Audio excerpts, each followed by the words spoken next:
Y'all, as I just sit here in my car on my lunch, I just start thinking back and realizing that I'm sitting here in an answered prayer right now. You know that say God might not come when you want him, but he'll be there right on time. I'm living proof that that is indeed true. I remember back when I was like 25, like 10 years ago, I remember I used to think all the time, like, man, I can't wait till I have my own property. I'm a property manager, by the way. I can't wait till I have my own property. I want me an A-list property. I want it to have all the nice amenities, the pool, the gym, all of the good things. I want it to be an A-list property. If you're not familiar with property management, properties are graded based off of what they are. So an A-list property will be like an amazing, beautiful property, B-list, C-list, and then, you just go down from there. Most of all the properties I ever worked on was like a C-list property, so they're okay. But I've never been on like a nice, beautiful property. And most times you don't see people that look like me on those properties. Most time when you go to a big, beautiful A-list property, you see someone of another race. They always have a look. So I used to always think that that's just something that's not attainable for me because they don't give people like me those opportunities. But still, I used to always like wonder and wish if that would ever happen for me, even though it's not something that you've seen on the norm, at least not where I'm from.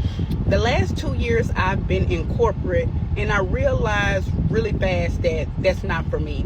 Like, I'm not up for the antics. I don't fit in with the mold. Of course, yes, I did my job and I did it well, but I do not like dealing with all of the chaos and all of the messiness and all of the backhanded things that goes on in corporate, because I just feel like I'm too real for it. So I was very uncomfortable there because it just wasn't my cup of tea. I can't be fake, I can't be phony, and it's a lot of that up there. A lot of playing nice in your face and talking behind your back, and those antics is just not for me.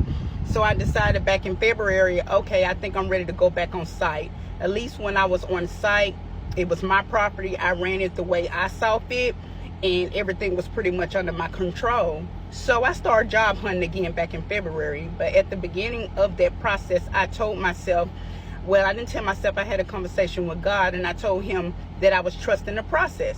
I'm not finna stress it. If I don't get a job, then I know it's his protection. I trust that he knows what's best for me and what's best for my family. And I know whatever comes to me that's meant for me will come for me with no chaos and confusion. So I was okay with that when I started the process. In the beginning, I wanted to fixate on it. I fixed my resume. I'm constantly getting on ChatGPT, Google, YouTube, brushing up on my interviewing skills because it had been a while since I've been out there. And I went on like 3 interviews, and of course I didn't get called backs, but I never fret about it. I never got scared, nervous. I never questioned myself. I never doubted myself because I know what's for me will come. Me and God already talked about it. So then one day I get hit up for to schedule an interview with a company, and I scheduled it. This was not a company that I applied for, so to me it was just like, hey, why not? But I told myself this time, don't study for it. Don't go over questions. Don't go in trying to be politically correct. Go in being yourself. And if it's for you, you'll know. So I went into that first interview, and it went so well. And I vibed with the lady so much. She was like, I would like to schedule you for a second interview with the regional and the director. Of course, I did the same thing 2 days later. I didn't study. I didn't prepare. I didn't fixate on it. I'm just saying, if God sees it fit for me, it's for me. It'll come with me. Come to me. No chaos, no confusion. I went in the interview, and I feel like it went great. Not even 10 minutes later, I'm walking back to my desk at work after that interview. I already got a text message from the regional telling me we would like to offer you the position. Easy. Just like that. The process just felt good. It felt right. Nothing went wrong. And they reconfirmed to me that this job is for you. So then I'm scheduled to start on like a Tuesday. Tell me why Monday I had an issue with my car, and my car wasn't working. So then I'm panicking like, oh my God, I start tomorrow. I had to order a part for my car.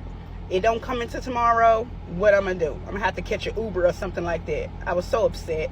And then I got a text message from the regional saying her flight was delayed, and can we push my start date back a day? God protection again. Again, it was meant for me. So no chaos, no confusion, right? And check this out. I pull up to the property. I didn't do my due diligence like I should have and drove the property. I really didn't. I looked it up online and I knew it was a nice property, and I knew I just wanted to get away from where I was at. So I was going to take it regardless. And in the vibes and the feeling, I knew it was for me. So guys, it's an A-list property, big beautiful pool, 2 gyms, a dog park, and it's mine. It's mine to run. It's mine to control. It's mine to oversee. I have a nice, huge staff, a size that I've never managed before. I have 11 employees, but I'm so fully staffed and so covered, and there's such an amazing team that I don't even have to stress about things getting done, what's not getting done, none of that. Like, I might have asked for this 10 years ago, but God saw that I wasn't ready for it then. No matter how much I thought I was, I needed to go through these other jobs. I needed to go through all these processes and the things that I went through the last 10 years to better prepare me for what I have here now today. And I'm so, so appreciative of it. And I say that to say this: trust the process. If it's not happening for you right now, instead of looking at it as a burden, instead of being mad about it, look at it as God's protection.